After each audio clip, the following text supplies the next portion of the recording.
Bonjour, bienvenue sur le plateau de l'internaute.com. Nous revenons aujourd'hui sur la déclaration du revenu.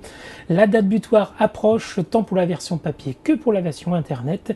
Et aujourd'hui, bien justement, si vous avez plutôt opté pour la déclaration par internet ou sur votre smartphone, puisque c'est la nouveauté de cette année, bien pendant 1 heure, des inspecteurs des finances publiques vous répondent en direct à toutes vos questions pour bien remplir votre déclaration de revenus. Et aujourd'hui, c'est Camille Beauvieux. Bonjour. Bonjour. Et qui vous répond en compagnie de Christine Canu. Bonjour. Bonjour. Alors on va tout de suite démarrer par la question de Monique. Peut-on annuler une déclaration faite sur Internet, mon enfant ayant fait sa déclaration en ligne tout seul alors qu'il fallait le rattacher à celle de ses parents? Alors la réponse est non, on ne peut pas annuler une déclaration réalisée par Internet. Néanmoins, on peut tout à fait se rapprocher de son centre des finances publiques pour expliquer sa situation et celui-ci corrigera en fait en fonction du souhait de l'usager et de la manière dont il souhaite composer son foyer fiscal pour répondre à cette personne. Donc là, Monique, faut qu'elle avant la date du 27 ou en fonction des dates du mois de juin? Il est préférable de le faire le plus tôt possible et donc le cas échéant, contacter son centre des finances publiques. D'accord. Et vraiment le contacter, voilà, il n'y a aucune démarche en ligne. Il est préférable de le contacter puisque c'est le centre des finances publiques qui devra faire une démarche en fait pour aller lui-même annuler la télédéclaration déposée à tort par l'enfant qui doit être rattaché au foyer fiscal de ses parents. D'accord. Question de Evelyne. Où trouver le numéro de télédéclaration? Alors, le numéro de télédéclarant se trouve sur la première page de la déclaration de revenus, dans un petit cadre situé en haut à gauche. Qu'on a tous reçu par Tout à fait, que tout le monde a reçu par courrier entre la fin avril et le début du mois de mai. Voilà, c'est là où il y a l'adresse, c'est là où il y a tous les horaires d'ouverture du centre. Tout à fait, c'est sur la première page de la déclaration de revenus. Il y a un petit cadre où est affiché le numéro fiscal et le numéro de télédéclarant qui sont deux des identifiants qui vous permettent de vous connecter à la télédéclaration et éventuellement cette année d'embrayer sur le choix d'un login et d'un mot de passe. D'accord. Peut-être qu'on aura l'occasion d'en reparler si des questions arrivent sur ce sujet. Alors Liliane, elle a eu un petit souci, elle voulait faire une déclaration en tant que micro-entreprise par Internet, mais quand elle veut télécharger les formulaires, elle ne trouve que des feuilles de renseignement. Alors comment elle peut faire pour retrouver les formulaires adéquats pour la micro-entreprise? Alors si elle veut télédéclarer, elle peut cocher la case revenus des professions non salariées et au cours de sa télédéclaration lui seront proposées les cases nécessaires. En revanche, elle parle de télécharger et là donc il faut aller sur impôts.gouv, mais là elle y est déjà allée, sur le site impôts.gouv.fr. Dans la recherche de formulaire, il faut qu'elle demande de la déclaration 2042C. Et cette année, il y a 4 pages qui sont réservées aux revenus des professions non salariées. Et donc, c'est les pages qui s'appellent 2042C Pro. D'accord. Mais plutôt que télécharger, c'est peut-être mieux d'ouvrir la procédure de télédéclaration et d'indiquer qu'on aura des revenus en micro-entreprise dans le menu de départ. Micro-entreprise, je pense que c'est revenus des professions non salariées qui doit être coché. Et ensuite, là, vous sont proposées toutes les rubriques qui correspondent aux bénéfices agricoles, bénéfices industriels et commerciaux, bénéfices non commerciaux. Micro-entreprise, je pense qu'elle parle d'un micro-BIC. Donc dans les micro-BIC, il faut ensuite qu'elle choisisse la case qui la concerne, puisqu'il y a soit vente, soit prestation de services avec 2 cases différentes dans lesquelles il faut qu'elle indique son chiffre d'affaires. D'accord, voilà Eliane, voilà, c'est peut-être plus simple. On peut peut-être aussi indiquer à cette dame que dans la procédure de télédéclaration, il y a un petit moteur de recherche et si elle sait dans quelle case déclarer ses revenus ou si elle a un mot-clé en tête, avec ce petit moteur de recherche, elle peut retrouver la bonne case dans la bonne rubrique pour faciliter ses démarches et sa circulation dans la télédéclaration. D'accord. C'est quelque chose de nouveau, ça ou Non, ça existe déjà depuis l'année dernière, mais il se trouve sur l'écran qui permet de sélectionner toutes les rubriques. En bas, c'est un petit moteur de recherche. Qui permet de gagner du temps et d'être un peu moins perdu, parce que c'est vrai que toutes les cases ne correspondent pas pour tout le monde. On peut avoir à remplir qu'une case parmi toutes celles à remplir. C'est exact. Question de Julie. Bonjour, je dois faire ma déclaration pour la première fois. J'ai bien rentré tous mes revenus, mais je ne trouve pas la case où mettre le total de mes revenus. Alors, elle n'a pas à mettre le total de ses revenus. Le total de ses revenus sera l'addition du montant de chaque catégorie de revenus une fois que les abattements propres à chaque catégorie de revenus auront été appliqués. Donc le total du revenu imposable, c'est l'administration qui le fait. D'accord. Question de Claude. Bonjour, je ne trouve pas ma déclaration de revenus de l'an dernier et je ne me souviens plus de mon code. Pouvez-vous m'aider s'il vous plaît ? Alors, il faut que Claude contacte son centre des finances publiques parce que lui seul maintenant est à même de lui redonner les identifiants qui vont lui permettre d'accéder à sa télédéclaration. Donc, il peut le contacter soit par téléphone, il peut également se déplacer ou lui envoyer un courriel. On peut trouver les coordonnées de son centre des finances publiques s'il n'a pas sa déclaration sur impôts.gouv.fr. Il y a une petite rubrique qui s'appelle Contact. On rentre son adresse et ça fournit les coordonnées du centre des finances publiques qui est compétent pour l'usager. Alors, on va peut-être profiter de la question de Claude pour revenir donc sur les deux procédures pour aujourd'hui télédéclarer. Il y a l'ancienne procédure où il y a trois choses à remplir. Le numéro de télédéclaration, le numéro d'identifiant et puis l'impôt de référence. Le revenu fiscal de référence de l'année antérieure.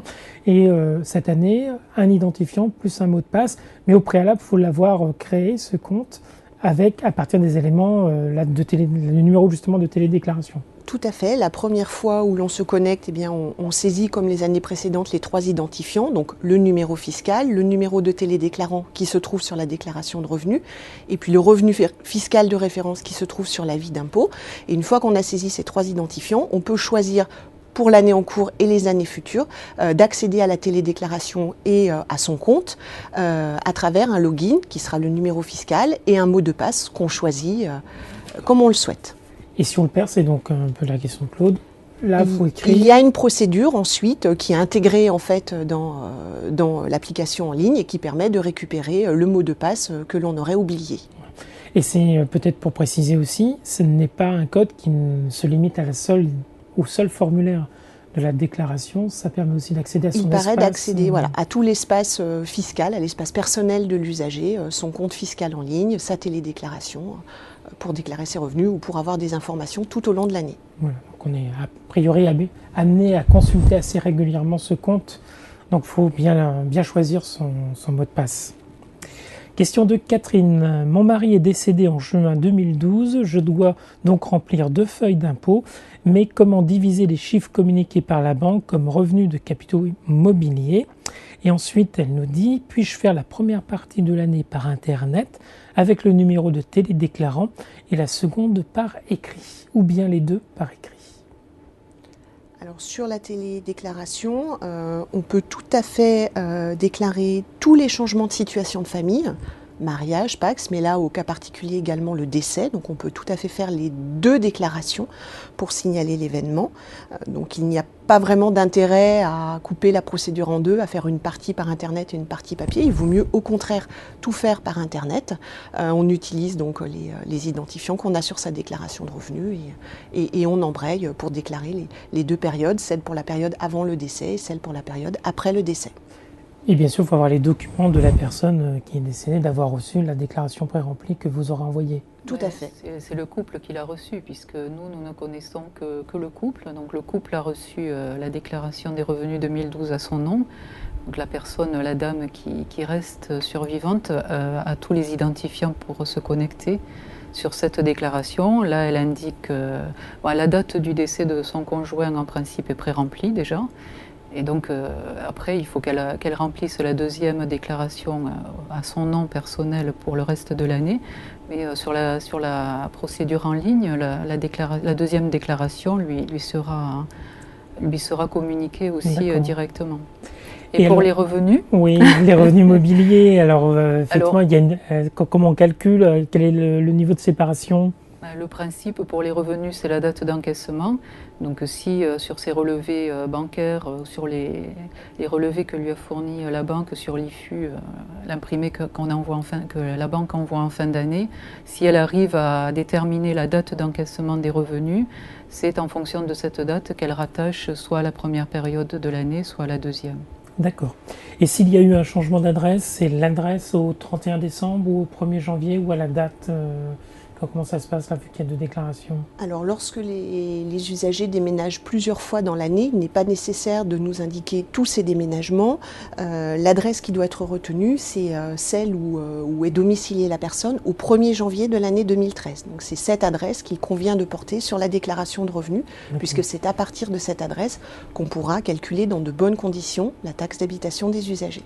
Et là, dans le cas, parce que là, c'est une question complémentaire qui nous est arrivée à cette question dans le cadre d'un décès, vu qu'il y a 2 déclarations, ce sera dans les 2 cas l'adresse au 1er janvier 2013 pour les 2 déclarations, ou seulement pour la deuxième et pour la première, c'est à la date du décès? C'est bien l'adresse au 1er janvier 2013 qu'il faut indiquer sur les 2 déclarations. D'accord. Il n'y a pas d'intérêt pour la première déclaration qui indique les revenus du couple avant décès. Il n'y a pas d'intérêt au titre de 2013 et il n'y a aucune incidence puisque le foyer fiscal n'existe plus. D'accord. Voilà. Mais ça peut être important pour l'envoi des courriers. Oui, parce qu'on a eu quelques questions qui nous sont arrivées en complément de la question de Catherine.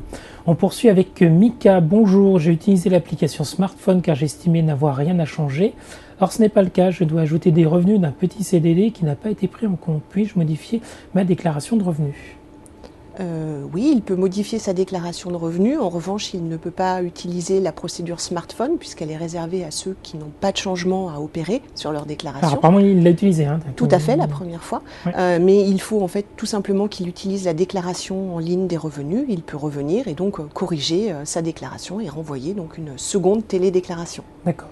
Et concrètement, donc, il retourne dans son espace qu'on a évoqué tout à l'heure. Tout à fait, avec ses identifiants. Là, il voit sa déclaration en ligne. Voilà, et il pourra la corriger. Il verra ce qu'il a déclaré précédemment et il peut la corriger autant de fois que nécessaire. Jusqu'à la date butoir. Jusqu'à la date limite, bien entendu, de dépôt. On va peut-être en profiter pour les redonner. 3 juin, 7 juin, 11 juin. Oui, exactement. 3 dates limites, 3, 7 et 11 juin, en fonction du département où réside l'usager. Très bien. Alors, on va passer à... On n'a pour le moment pas d'autres questions sur la télédéclaration. Par contre, on a pas mal de questions autour d'internautes qui sont perdus dans leur déclaration, qui cherchent la bonne case. On a la question de Patricia qui nous dit « Je ne trouve pas l'imprimé de 2042K et notamment la case 8TL où je reportais le montant de l'installation de l'insert bois. Sur quel imprimé je remplis le montant et sur quelle case ?» Alors la case 8TL, je ne pense pas que ça corresponde à un insert bois. Je ne sais pas de quelle case parle cette dame. D'accord.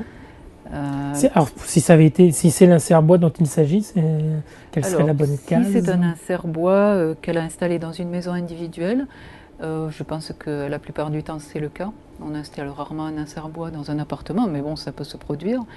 Si c'est une maison individuelle, il faut qu'elle se procure sur le site impôt.gouv.fr la déclaration 2042 QE. C'est une nouvelle déclaration qui existe cette année pour déclarer les dépenses en faveur de la qualité environnementale de l'habitation principale.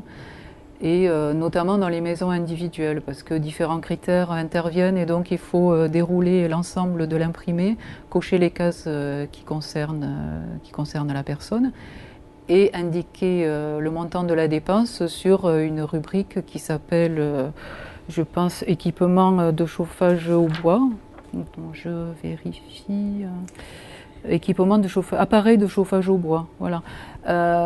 Si elle a réalisé donc cet investissement dans une maison individuelle, il faut qu'elle remplisse cet imprimé qui présente en plus des informations sur les taux applicables, sur les particularités. Outre le fait qu'il y a les cases à remplir, il y a une page de notice en fait explicative sur les différents taux, selon qu'on a réalisé une action seule en matière de développement durable ou un bouquet de travaux. Bouquet de travaux. Et dans le cadre de la télédéclaration, à quel moment on indique qu'on a fait ce type de travaux? Il y a un intitulé spécifique auquel il faut penser à cocher? Il faut cocher la case réduction et crédit d'impôt. Et donc, dans cette rubrique-là, il y a énormément de cases et chercher celle qui s'appelle dépenses en faveur de la qualité environnementale de l'habitation principale. D'accord.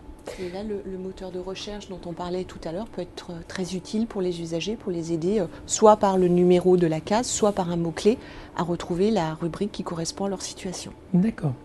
Rosine nous demande: j'ai opté pour le prélèvement libératoire et malgré tout, la banque me dit de déclarer les plus-values des cessions de valeurs mobilières sur la ligne VG, alors que cela ne figure pas sur la déclaration pré-remplie. Que dois-je faire? Y a-t-il une erreur? Non, pas d'erreur. Les plus-values de cession de valeurs mobilières ne sont jamais pré-remplies sur la déclaration 2042, parce qu'en fait, le montant que la personne doit déclarer, c'est le résultat net de toutes les cessions qu'elle a pu faire au cours de l'année. Donc certaines ont pu donner lieu à des plus-values, d'autres à des moins-values, et donc seul le contribuable est à même de trouver le montant net sur l'année entière. La banque ne peut pas calculer... Elle peut calculer à chaque opération le montant de la plus-value ou de la moins-value résultant de cette opération, mais la banque ne connaît pas l'ensemble des opérations effectuées dans l'année, et comme il faut compenser entre les unes et les autres, seule la personne qui déclare peut le faire. D'accord, donc c'est normal. C'est normal. En revanche, l'option pour le prélèvement libératoire, elle vaut pour les revenus de capitaux mobiliers. Donc il ne s'agit pas de plus-value à ce stade. Et les revenus de capitaux mobiliers pour lesquels on a opté pour le prélèvement libératoire ont déjà supporté l'impôt, donc ils ne sont pas imposés une deuxième fois. En revanche, il faut quand même les indiquer sur sa déclaration de revenus. Mais là, s'agissant de revenus de capitaux mobiliers, ces revenus sont pré-remplis. En principe, ils sont déjà... La case est déjà pré-remplie par l'administration. Donc s'il n'y avait rien d'inscrit, ça veut dire qu'éventuellement le prélèvement libératoire n'a pas été effectué alors? Non, elle parlait de la case 3VG. La case 3VG est destinée à déclarer le montant des plus-values qui n'est jamais pré-rempli. En revanche, s'agissant des revenus de capitaux mobiliers, là, toutes les cases de la rubrique sont en principe pré-remplies. Et si elle a opté pour le prélèvement libératoire, la case est certainement déjà pré-remplie. Donc aucun impôt ne sera calculé sur ce montant puisque prélèvement libératoire a déjà été effectué.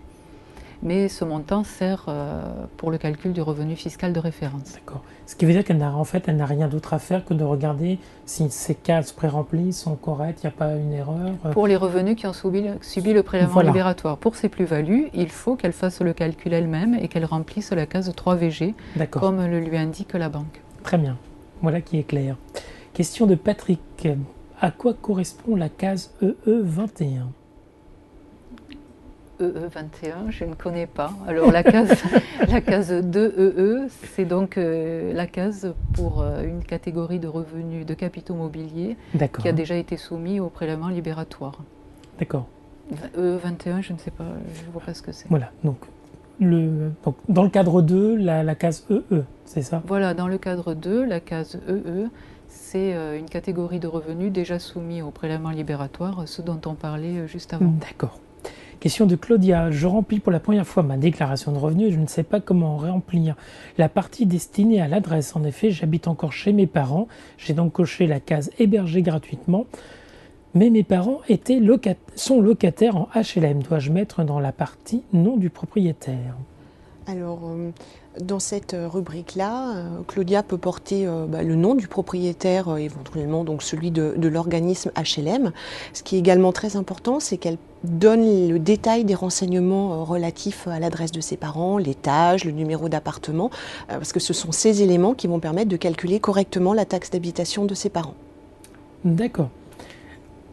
Donc en fait, il faut qu'elle renseigne deux fois. Elle donne le nom de l'organisme HLM. Oui, il y a un ensemble de petites cases à servir qui vous demandent de préciser l'escalier, le bâtiment, l'étage, le numéro de l'appartement. Donc il ne faut pas qu'elle oublie ces éléments si elle les connaît. Et puis il y a effectivement une rubrique nom du propriétaire de l'habitation, et auquel cas on comprend de sa question que le propriétaire est un organisme HLM. Donc il faut tout simplement qu'elle indique le nom de cet organisme dans cette rubrique nom du propriétaire. D'accord.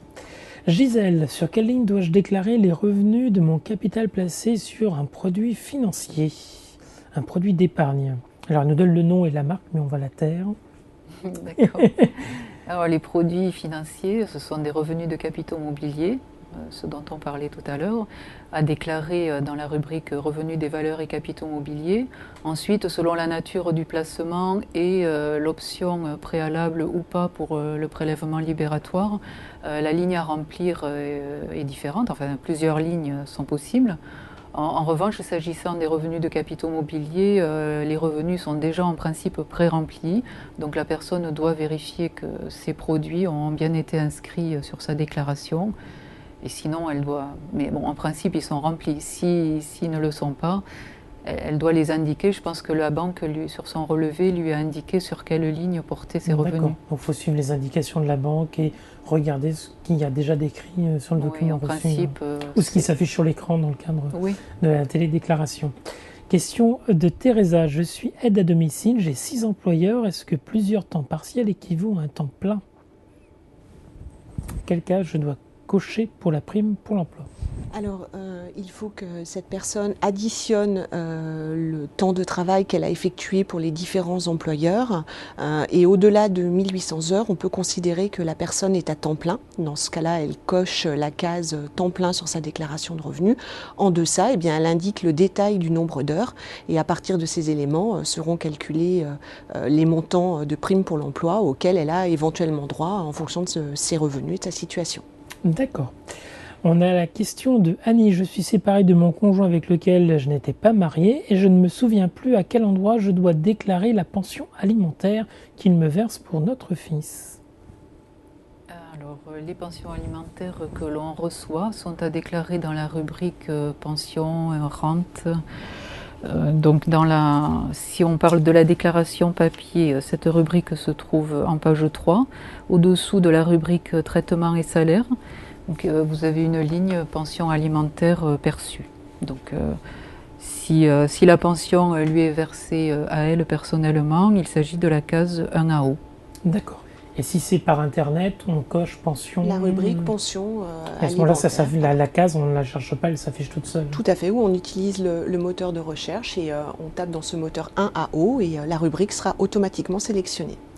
Question de Jean-Claude. Les frais d'hébergement pour personnes en EHPAD sont à déclarer sur quelle ligne de la déclaration des revenus? Alors, il s'agit de dépenses d'accueil dans un hébergement pour personnes dépendantes. Oui. Cette rubrique se trouve sur la 2042K ou la 2042SK, qui est la déclaration simplifiée, en page 4, dans la partie réduction et crédit d'impôt. Et donc, il s'agit des cases, de la case 7DD pour la première personne et éventuellement de la case 7CE si les deux conjoints sont hébergés dans un tel établissement. D'accord. Donc, Jean-Claude, 7DD pour le montant. 7CD. CD, pardon. Oui. 7CD pour vos frais d'hébergement. Question de Pascal. Dans la déclaration des revenus fonciers, les revenus provenant de parts de SCI sont indiqués dans la rubrique 110. Les intérêts des emprunts contractés par la SCI sont indiqués dans la rubrique 113. Le détail des emprunts contractés est précisé dans la déclaration 2072. Dois-je les indiquer de nouveau dans la déclaration 2024 ? 2024 ? 2044, pardon. Alors, il s'agit de revenus de SCI. Du SCI. Les revenus de SCI sur la déclaration 2044 sont à déclarer en première page. Donc, vous déclarez sur la première ligne les revenus et vous avez une ligne pour les frais et charges, ensuite une ligne pour les intérêts d'emprunt. Donc voilà, c'est là qu'il faut les déclarer. Et donc, vous faites la soustraction, revenus moins charges moins intérêts d'emprunt.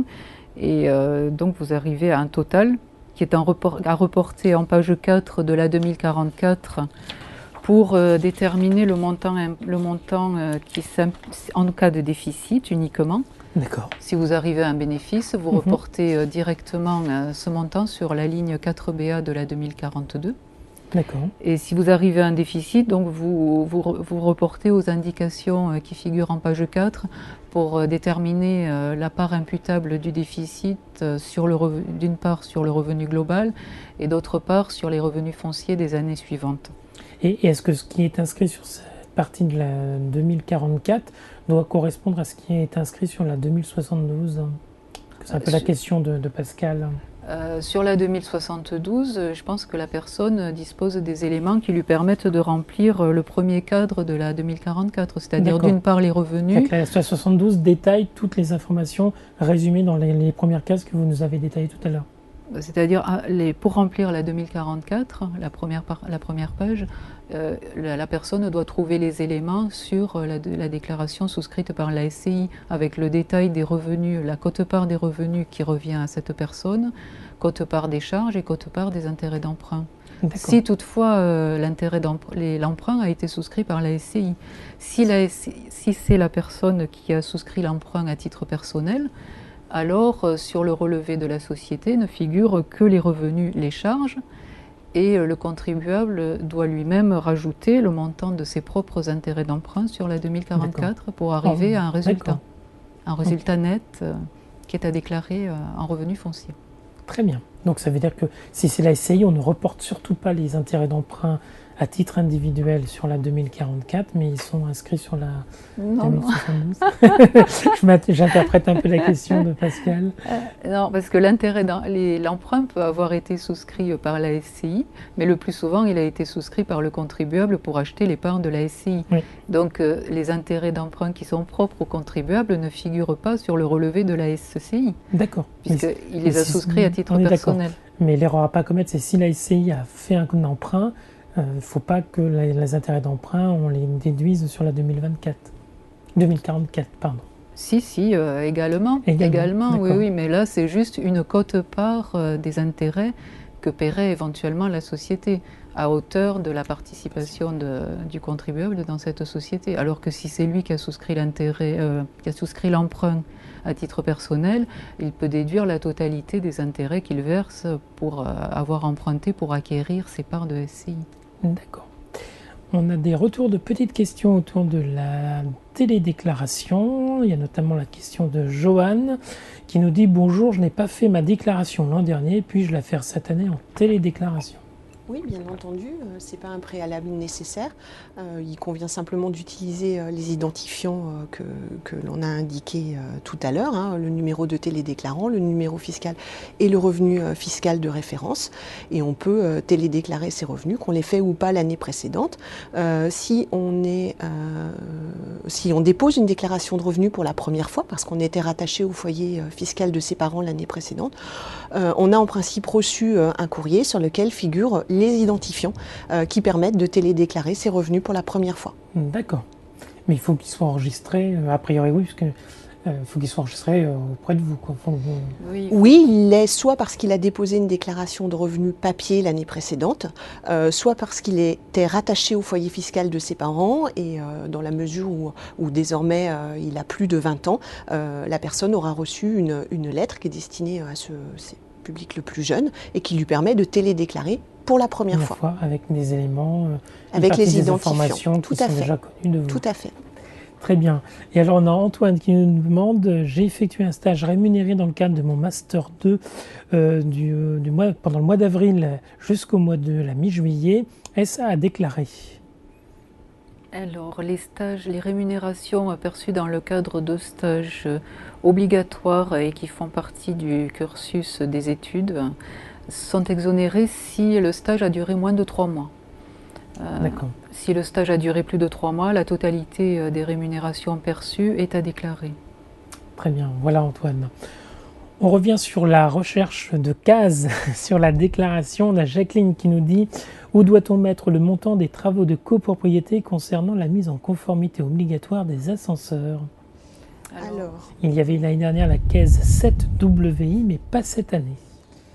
Alors attention parce que seuls les frais engagés pour l'acquisition dans une copropriété d'un ascenseur à traction électrique ouvrent droit à crédit d'impôt. Donc il faut que cette personne vérifie bien d'abord qu'elle est dans les conditions qui lui permettent de souscrire à ce crédit d'impôt. Et celui-ci doit ensuite être déclaré sur la déclaration de revenus complémentaires. J'ai perdu la case, mais je vais la retrouver, sauf si tu l'as, Christine. Qui est case 7WI. Voilà, case 7WI de la déclaration de revenus complémentaires. D'accord, en fait, parce que justement la question de Jacqueline, c'est de dire l'an dernier il y avait la case 7WI, mais pas cette année. Elle est sur la déclaration de revenus complémentaire cette année. D'accord. Voilà, elle existe toujours, mais il faut bien vérifier au préalable qu'on rentre dans les conditions pour être éligible au crédit d'impôt. D'accord. Et si on a fait par Internet, ça s'affiche tout seul en indiquant qu'on a fait ce type de travaux. Même réponse, soit on coche la rubrique réduction crédit d'impôt, soit on utilise le moteur de recherche en tapant 7WI et on sera ensuite positionné directement sur la bonne rubrique. D'accord. Une précision supplémentaire en ce qui concerne les ascenseurs. Déjà, il faut que ce soit l'installation d'un ascenseur électrique à traction avec variateur de fréquence, pas seulement des travaux de mise en conformité.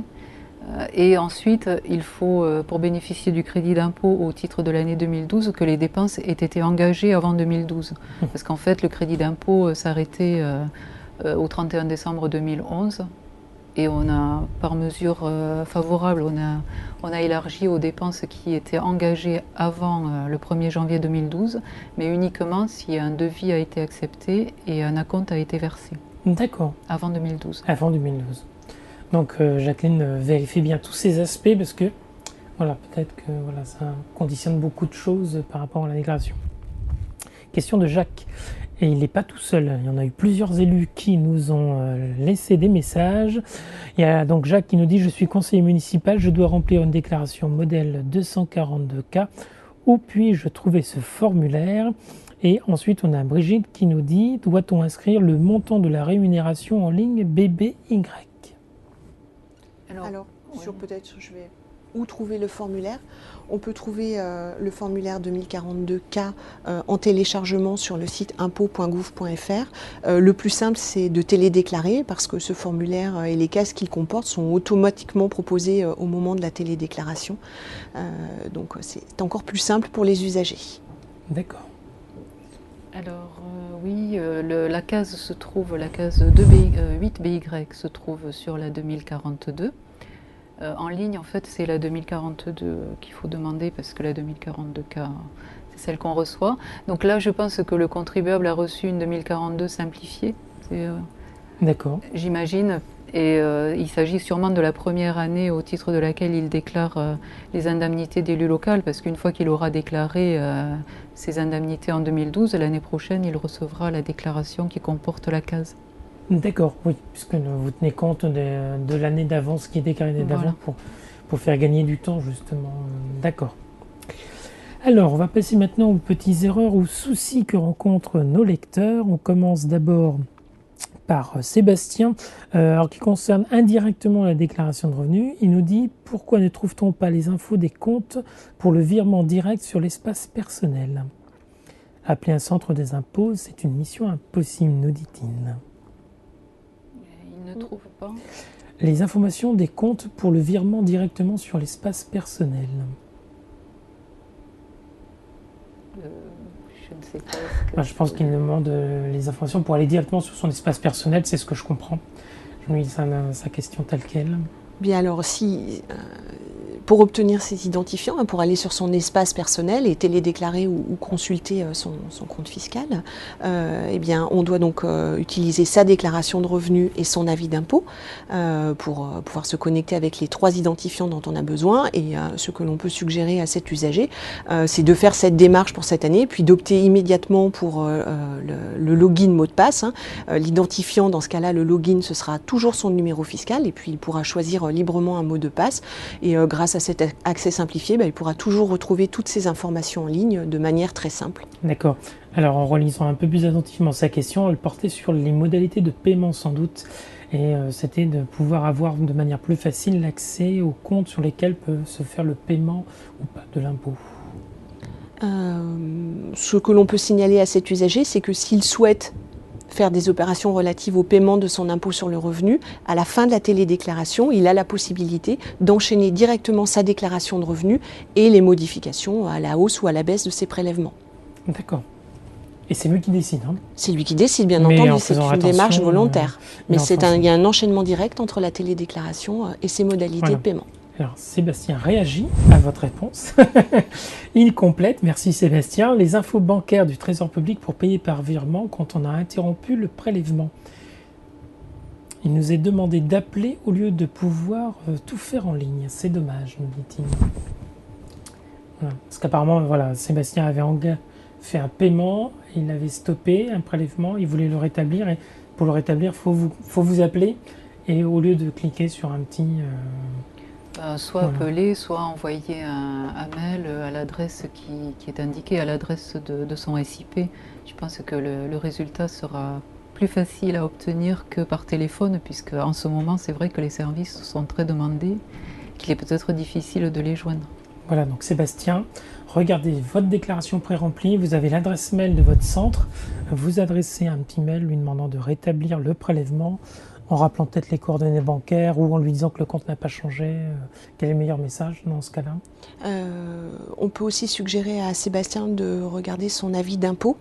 Sur son avis d'impôt figurent les coordonnées de centres de prélèvement qui sont compétents pour régler toutes ces problématiques de recouvrement et qui peuvent être contactés eux-mêmes par différents canaux. Donc, soit son centre des finances publiques, soit les centres spécialisés dans le paiement de l'impôt. D'accord, donc voilà. Les occasions de régler ce souci, Sébastien, ne manquent pas. Question de Cocorico. Une amie est actuellement au Brésil. Elle a bien son numéro fiscal, son numéro de télédéclarant, mais n'a pas accès à son revenu de référence de l'année passée car pense l'avoir perdu. Comment procéder pour sa déclaration ? Eh bien là encore, il faut qu'elle se rapproche de son centre des finances publiques. Donc toujours pareil, soit elle le contacte par téléphone ou de manière plus simple, elle lui envoie un courriel. Donc une fois de plus, si elle n'a pas les documents, sa possession, sur impôts.gouv, on peut retrouver les coordonnées de son centre des finances publiques. Et de cette manière-là, après une petite procédure de vérification, pour bien donner les bons identifiants aux personnes qui y ont droit, son centre des finances publiques pourra l'aider à régulariser sa situation et à accéder à sa déclaration en ligne des revenus. D'accord. Donc le conseil qu'on peut donner là, c'est de plus tarder, parce que là, le temps d'avoir la réponse, de bien réagir, de donner toutes les informations utiles. Oui, les centres des finances publiques sont très réactifs, mais le mieux, effectivement, c'est de le faire dans les meilleurs délais pour pouvoir profiter pleinement des délais qui sont offerts aux télédéclarants. Ouais, parce qu'en plus, si elle est au Brésil, voilà, il y a peut-être des informations qui vont lui manquer. Enfin, en tout cas, voilà, il faut qu'elle réagisse beaucoup, très vite. Donc. On a Adélaïde. Durant l'année 2012, j'ai déménagé 2 fois. Comment faire ma déclaration? On revient un petit peu sur l'histoire de changement d'adresse. Tout à fait, même si vous avez déménagé plusieurs fois au cours de l'année, il n'est pas nécessaire de nous communiquer toutes ces différentes adresses. L'adresse qui compte pour l'administration fiscale, c'est celle au 1er janvier de l'année 2013, parce que c'est celle-là qui va nous permettre de vous adresser correctement les courriers pendant l'année 2013 et surtout de calculer correctement votre taxe d'habitation. D'accord. On retrouve une question assez proche de celle de Cocorico, c'est celle d'Anthony qui nous dit « Bonjour, j'aurais besoin de vos lumières. Je suis à l'étranger depuis 5 mois. Je suis dans l'incapacité à déclarer mes impôts car ma déclaration est dans ma boîte à lettres en France et personne ne peut la récupérer. Je suis le seul à avoir les clés. Je n'ai pas mes identifiants. Je reviens en France que le 15 juin. Quelle est la solution ?»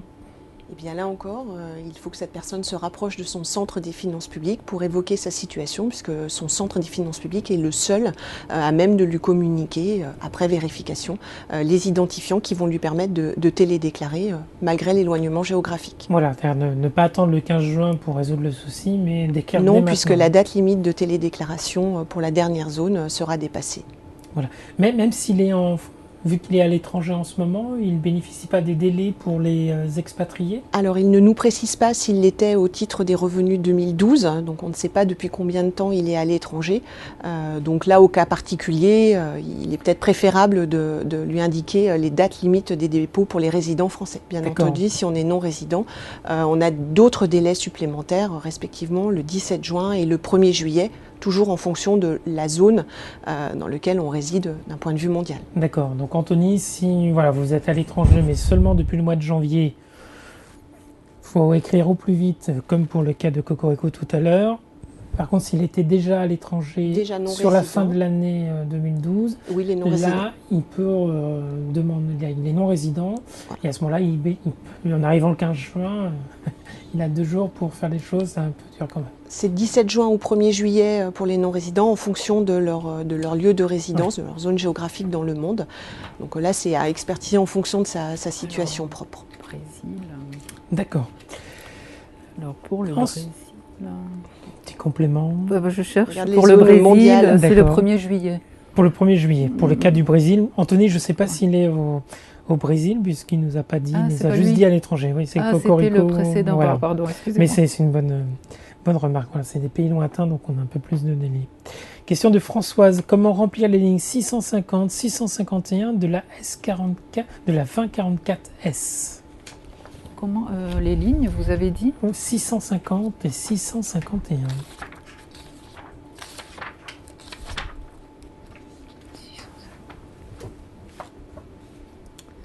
Donc Françoise, on regarde pour vous à quoi correspondent ces lignes, comme ça on pourra vous préciser.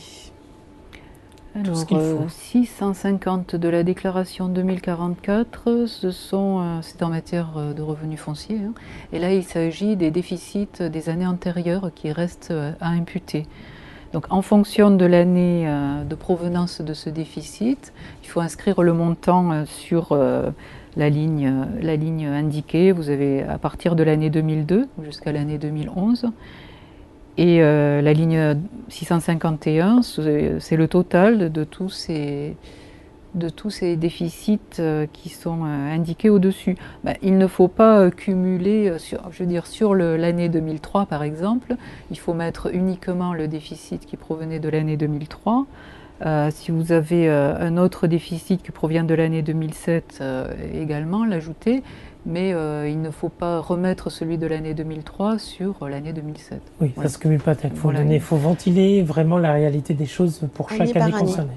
Et ensuite, le montant total de la ligne 651, il faut le reporter sur la déclaration 2042, comme indiqué, ligne 4 BD. D'accord. Et si on n'a pas de revenus, parce qu'on a des questions autour de ça, si on n'a pas eu de revenus fonciers cette année, et qu'on a des charges, on les met en déficit dans ces cases-là. Et l'année prochaine, si on a des revenus fonciers, on pourra déduire ces charges ou pas du tout? Des revenus fonciers avec uniquement des charges, peut-être... On va prendre un cas général. Le début peut-être la location qui n'a pas commencé. Voilà, par exemple. Donc ça, il faut commencer à remplir sur la déclaration 2044. Il faut commencer par remplir en page, la première page pour l'adresse et l'état civil du contribuable. Ensuite, en page 2, remplir tous les éléments concernant le bien loué ou qui sera futurement loué, c'est-à-dire l'adresse de ce logement. Ensuite, dans la partie recettes, pas de recettes. Dans la partie frais et charges, indiquer les frais et charges sur la ligne qui convient. Donc vous aboutissez à un déficit si vous n'avez pas de revenus. Si le déficit provient de charges de copropriété, de travaux effectués dans le logement, ce déficit est imputable sur le revenu global de l'année, sur les autres revenus de l'année. Donc il est à reporter sur la ligne de la déclaration 2042 en tant que déficit imputable sur le revenu global. En revanche, si le déficit provient d'intérêts d'emprunt, cette fraction de déficit ne s'impute pas sur le revenu global. Et c'est celle-ci qui constitue un déficit à reporter sur les années suivantes. D'accord, donc si on commence à payer un emprunt sans loyer, l'année prochaine, dès les premiers loyers, on pourra répercuter les intérêts déjà payés en 2012. Voilà, en 2012, vous aurez constaté un déficit imputable sur les revenus fonciers et qui s'imputera l'année d'après sur vos revenus fonciers de 2013, si on parle de 2012. De même que le déficit foncier qui provient des charges, il est imputable sur le revenu global, mais dans la limite de 10 700 €. Le surplus constitue également un déficit qui s'impute sur les revenus fonciers des années suivantes. D'accord. Et les deux sommes, on les met ensemble, elles ne se séparent pas. Oui. Ensuite, dans la dernière page des déclarations de revenus fonciers, vous avez tout un calcul de répartition du déficit qui vous permet de scinder les deux parties. D'accord. On revient sur les erreurs faites sur la déclaration. Il y a Odile qui nous dit « J'ai remis ma déclaration le 2 mai au centre des impôts, mais j'ai oublié de dater le jour du dépôt. J'ai seulement écrit mai 2013. Que puis-je faire pour rectifier? Quels sont les risques pour moi ?» À partir du moment où cette personne a déposé sa déclaration auprès de son centre des finances publiques dans les délais, il n'y a pas de difficulté particulière. Le service aura peut-être d'ailleurs lui-même apposé la date correcte au moment où il a traité la déclaration. Si éventuellement cet usager a une quelconque inquiétude, il peut envoyer un petit courriel à son centre des finances publiques pour les préciser. Mais à partir du moment où on dépose dans les délais, il n'y a pas de risque particulier en la matière. Si on ne met pas la date, c'est pas un souci, quoi. C'est mieux de la mettre. C'est mieux de signer également sa déclaration, sinon éventuellement votre centre des finances publiques peut vous recontacter. Mais à partir du moment où vous déposez votre déclaration dans les délais, il n'y a pas de difficulté particulière. D'accord. Question de Lydia. J'ai une déclaration simplifiée. Je dois cette année déclarer des revenus fonciers. Quelle déclaration dois-je prendre ? Soit dans la télédéclaration, vous cochez la case revenus fonciers. Tout simplement. Soit vous téléchargez sur le site impôts.gouv.fr, vous téléchargez la déclaration 2042. D'accord. Et si vous déclarez vos revenus fonciers selon le mode réel, c'est-à-dire revenus moins charges, il faut aussi remplir une déclaration 2044 et reporter le résultat sur la 2042. Si vous optez pour, si vous avez la possibilité de déclarer vos revenus fonciers en micro-foncier, il vous suffit d'indiquer vos recettes sur la déclaration 2042 si vos recettes sont inférieures à 15 000 € dans l'année. Question de Bernie.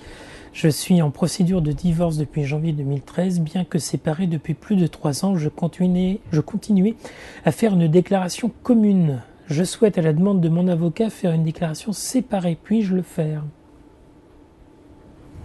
Alors, là, il est séparé. Alors, elle est séparée depuis 3 ans, mais a toujours fait une déclaration commune. Et il y a une procédure de divorce qui est enclenchée depuis le mois de janvier. Et elle souhaite faire à présent une déclaration séparée. En fait, la déclaration séparée, on peut la faire à partir de la date de séparation de fait. C'est-à-dire, elle aurait pu la faire effectivement depuis sa séparation, à condition que les deux conjoints disposent de revenus personnels, chacun de son côté. Dans ce cas, l'année de la séparation peut constituer la première année de déclaration séparée. Si elle ne l'a pas fait jusqu'à présent, là maintenant, elle pourrait déclarer effectivement séparément à partir de l'année du divorce. Si elle y a intérêt, elle peut faire une réclamation pour obtenir une déclaration séparée sur les années précédentes, mais il faut quand même qu'il y ait un intérêt pour rectifier la façon dont l'imposition a été établie. D'accord, ok. Donc c'est voilà, à agir avec précaution donc sur ce sujet. Question de Guillaume. Je me suis pacsé en octobre 2012 avec une femme qui était jusqu'à présent rattachée au foyer de ses parents. Nous devons faire une déclaration conjointe cette année. A priori, nous devons faire une version papier car ma conjointe n'a pas de numéro fiscal. Est-ce que c'est déjà le cas ? Est-ce qu'effectivement, quand ta conjointe n'a pas eu de numéro fiscal, est-ce qu'effectivement on est contraint à la version papier ou on peut passer par... Si la personne n'a pas d'identifiant, elle ne peut pas faire une télédéclaration. Donc il faut bien qu'elle vérifie, parce qu'en étant rattachée au foyer fiscal de ses parents, au-delà de 20 ans, on reçoit un courrier de la part de l'administration qui comporte justement, si on souhaite déclarer seul ses revenus, l'ensemble des identifiants qui permettent de télédéclarer. Donc il faut bien que cette personne vérifie qu'elle n'a pas reçu ce courrier. Si elle l'a reçu, elle pourra télédéclarer. Si elle ne l'a pas reçu et qu'elle n'est pas du tout donc connue des services de l'administration fiscale, eh bien cette année, il faudra malheureusement déposer papier. Mais dès l'année prochaine, ils pourront faire une déclaration en ligne des revenus. D'accord. Alors après Guillaume a une série de questions qui sont un peu intrigantes, donc les réponses vont être intéressantes dans la mesure où ils sont pacsés, ils vont donc faire une déclaration conjointe et ils demandent est-ce que il peut considérer sa conjointe comme étant hébergée gratuitement chez lui. Ils sont pacsés, donc en fait ils constituent un foyer fiscal au 1er janvier de l'année 2013, donc il n'y a pas lieu de cocher hébergé à titre gratuit. D'accord. Et alors, quelle adresse doit-il mettre ? Est-ce que c'est l'adresse de ses parents ou leur adresse commune ? Eh bien, il doit indiquer leur adresse au 1er janvier de l'année 2013, qui est donc normalement une adresse commune. D'accord. Et si on télédéclare, à partir du moment où il y a les deux identifiants, les choses sont simplifiées cette année, c'est ça ? Les choses ont toujours été simplifiées à partir du moment où on donne les 2 identifiants. Effectivement, la déclaration commune est automatiquement préparée par la télédéclaration et on peut donc déposer en tant que couple pacsé et déclarer l'ensemble de ses revenus. D'accord. Alors, on va retourner sur les internautes qui sont un peu perdus pour faire leur déclaration. Alors, après avoir fait la partie des cases, on va partir sur la partie des montants. Tout d'abord, Salim qui nous demande sur mon bulletin de pension, j'ai CSG déductible, où dois-je mettre sur ma déclaration ce montant? Alors, le montant de CSG déductible sur les pensions et sur les salaires n'a pas à être pris en compte par le contribuable. Ce montant a déjà été déduit par la personne qui verse les salaires ou les pensions. Et le montant pré-rempli sur la déclaration tient compte de cette déduction. D'accord. Donc ça n'est mis à rien à faire. Ouais. Gaël, depuis avril 2010, j'ai un crédit auto et cette année, on m'a dit que je pouvais déduire mes intérêts. Est-ce vrai? Non, je ne pense pas. Pas de réduction d'impôt pour les crédits à la consommation. Il y avait un crédit d'impôt pour les intérêts d'emprunt destinés à l'acquisition de l'habitation principale. Et les offres de prêt devaient être effectuées avant le 1er janvier 2011. Donc là, non, sur le crédit auto, aucune possibilité. Très bien. On a Tête en l'air qui nous dit: j'ai oublié de déclarer la déduction d'intérêt sur prêt l'année dernière, puis-je y avoir droit cette année? Et comment faire? Oui, s'il rentre dans les conditions qui lui permettent d'être éligible, eh bien, il peut tout à fait le déclarer cette année. Et s'il considère qu'il y avait également droit au titre d'une année précédente, il faut qu'il se rapproche de son centre des finances publiques pour déposer une déclaration rectificative et faire recalculer son impôt dans de bonnes conditions. D'accord. On a Valentin qui remplit pour la première fois sa déclaration d'impôt, ou en tout cas dans laquelle il veut déclarer un emprunt hypothécaire. Il se demande quel est le montant qu'il doit inscrire sur la déclaration. Un emprunt hypothécaire, je ne sais pas trop ce que c'est. Donc les intérêts d'emprunt ouvraient droit à crédit d'impôt lorsqu'il s'agissait des emprunts pour l'acquisition de l'habitation principale. Et dans ce cas, ce qui est déductible, enfin ce qui est à déclarer, ce sont les intérêts versés dans l'année.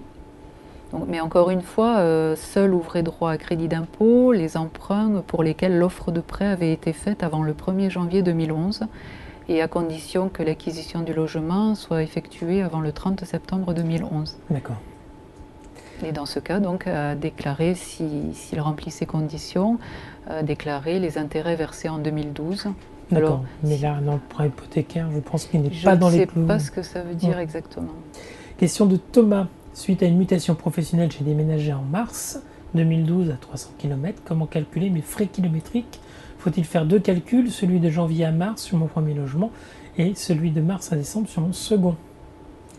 Alors, le calcul des frais réels doit toujours correspondre à la réalité des frais engagés et justifiés par les usagers. Donc, il convient en fait effectivement de faire les calculs en fonction de la situation géographique de la personne avant et après son déménagement. On recommande aux usagers d'utiliser le barème kilométrique qui permet de calculer simplement en fait les frais réels auxquels on peut prétendre. Et sur le site impôt.gouv.fr. Tout à fait, et qui est également automatiquement disponible dans le cadre de la télédéclaration et qui fournit donc automatiquement le calcul des frais réels kilométriques. On rappelle aux usagers que pour pouvoir être retenus, les frais réels doivent être réellement engagés et pouvoir être justifiés. Donc on invite les usagers à bien conserver leurs justificatifs pour pouvoir les produire à la demande de leur centre des finances publiques si ce centre réalise la demande. D'accord. Alors, on a Jean qui nous dit: ma femme est auto-entrepreneur et moi employé, je voudrais faire une seule déclaration, mais je ne sais pas comment faire. Alors, s'il fait une télédéclaration, tout sera proposé à ce monsieur. Donc, il faut cocher la partie salaire et à nouveau la partie revenu des professions non salariées. Donc, dans ce cadre-là, il aura toutes les cases qui lui seront proposées. Il faudra qu'il fasse le choix en fonction de la nature de l'activité de son épouse qui a une activité indépendante. Et s'il veut souscrire une déclaration papier, pour ses salaires, je pense qu'il a reçu la déclaration qui convient. Et ses salaires sont pré-remplis sur la déclaration 2042K ou 2042SK qu'il a reçue.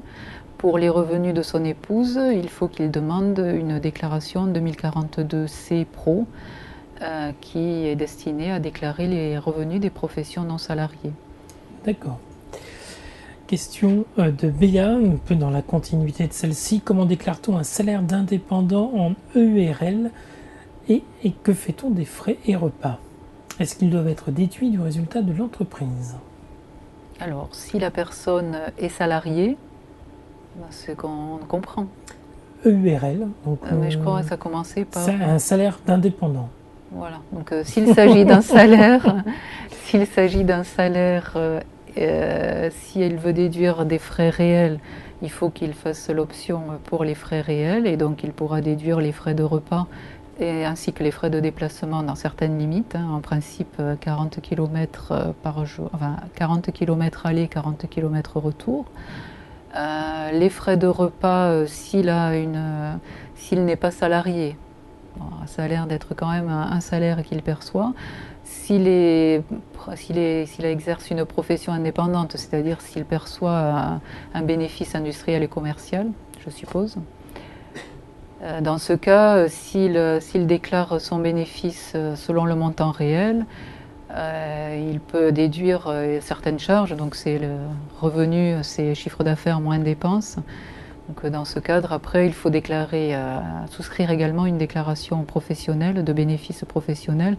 Et là, ça demande un décompte comptable, on va dire. Donc je pense que sa question concernait plutôt la déduction pour un salaire. Et si on est par Internet, c'est plus simple. Dans le cadre des salaires, c'est pareil, hein, le montant du salaire perçu est en principe pré-rempli.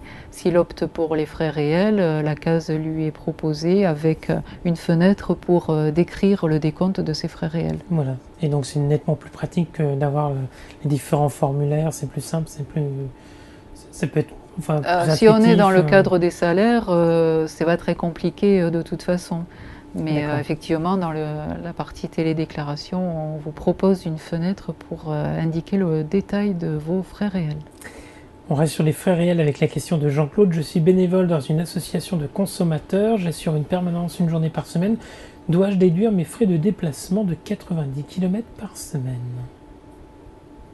Alors, si pour les personnes qui sont bénévoles dans une association, il y a une possibilité d'obtenir un avantage fiscal, mais il s'agit dans ce cas de la réduction d'impôt pour don.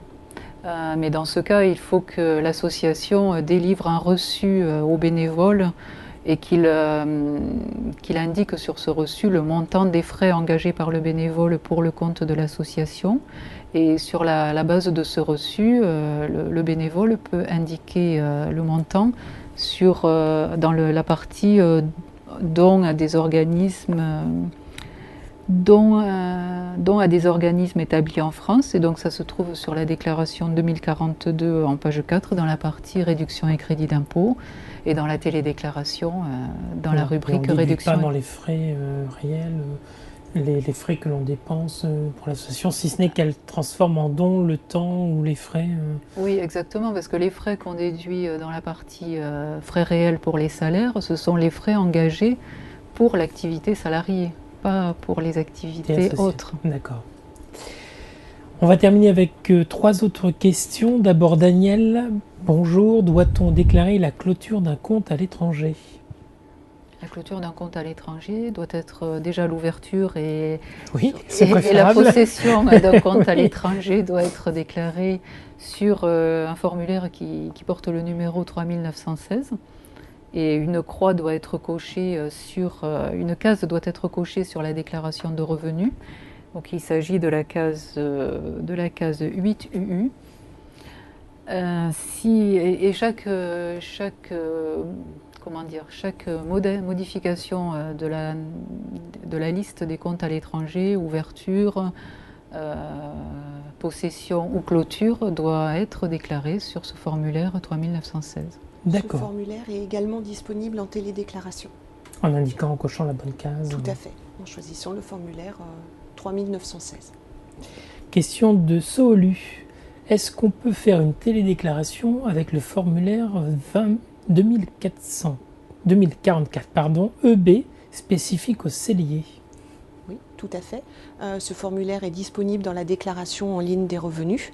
Il permet de manifester l'engagement du propriétaire à louer son logement et il peut être coché en début de procédure et être télédéclaré.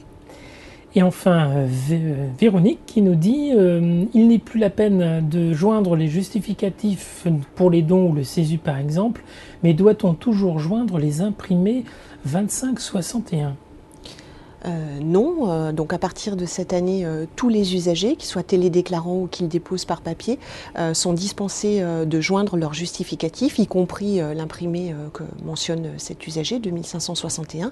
On invite néanmoins les usagers à bien conserver leur justificatif parce qu'ils seront éventuellement appelés à les produire à la demande de leur centre des finances publiques. D'accord. Et alors pour résumer quelques questions qui nous ont été posées sur le CESU, quelle est la bonne procédure de déclaration quand on fait un chèque universel, emploi-service universel? Alors, ces sommes sont à déclarer dans deux cases différentes en fonction qu'on ait une activité, pour schématiser, ou en fonction qu'on n'en ait pas, c'est-à-dire qu'on soit retraité ou sans activité ou non demandeur d'emploi. Donc, lorsqu'on exerce une activité professionnelle, ces sommes sont à déclarer case 7 DB.